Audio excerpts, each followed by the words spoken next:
My favourite word is a word said by our scholar, Austin Powers. I think that the best word is shagalicious. Because honestly, you know where you stand when you say, she's looking pretty fucking shagalicious. Thank you. I'm Tom Wells. I've been doing comedy now for just under a year. I met Elliot a couple of years ago now at a society fair. He was the first person I spoke to, and he's sort of become quite a surprisingly big part of my day-to-day life at this point. Come on, Johnny! Elliot, go! Did you know your digestive system is 30 feet long if you stretch it out? My friend, who was 30 feet away, was really surprised. The society helped me massively because when I first started was during my massive depressive episode.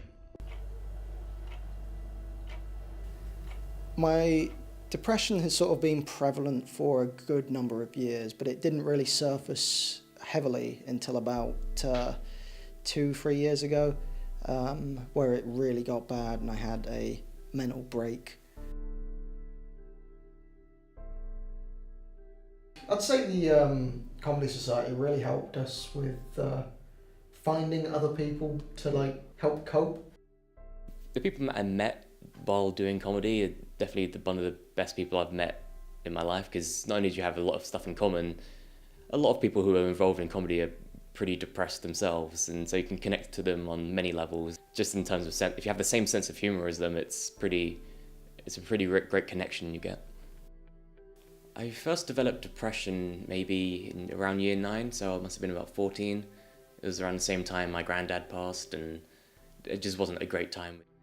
I don't know about you, but when I've told, it was specifically my family, that I do comedy, but then I follow it up later on with a bit of a depressive episode, they just don't seem to understand that just because I make other people laugh doesn't mean that I'm also happy. Does depression actually come into your set at all, or affect or influence the jokes you make? I think it definitely helps with the deadpan delivery and the cynical writing side. Do you know what the sort of root cause is for your depression? I never really knew if there was a root cause. It was around the same time my granddad died, but I don't know if it was to do with that, because now looking back at it, I think it's more of a chemical thing than an actual childhood thing. Elliot is a great friend because he has helped me cope with my depression for a couple of years now.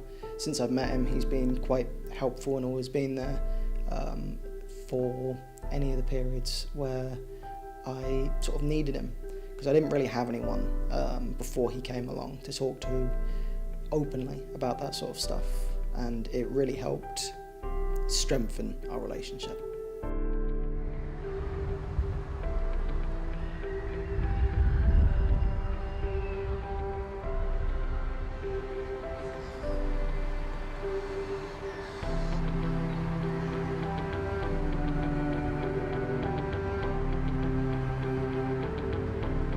I mean, we've been there for each other occasionally, you know. Occasionally? Occasionally. All right. I'll try my best. But there was one time, a couple months ago now, not a bit longer, where we were both in a pretty bad place. Oh, is this the walk? Yeah. Yeah. And basically, it was after a gig or after a meeting or something like that, and I was just fuming about something.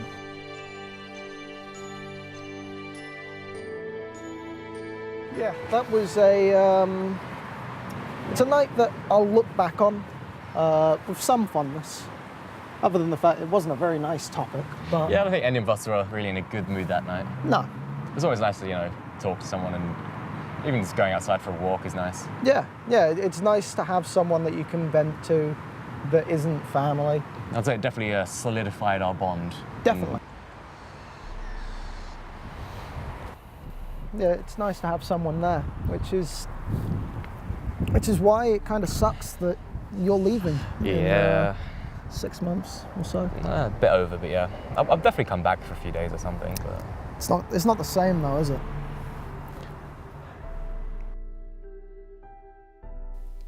When Elliot leaves, I'm not actually too sure what to do. It's going to be really weird without him around because he was there from day one. To then, for him to just, leave, it's going to be really strange, but it won't be the same.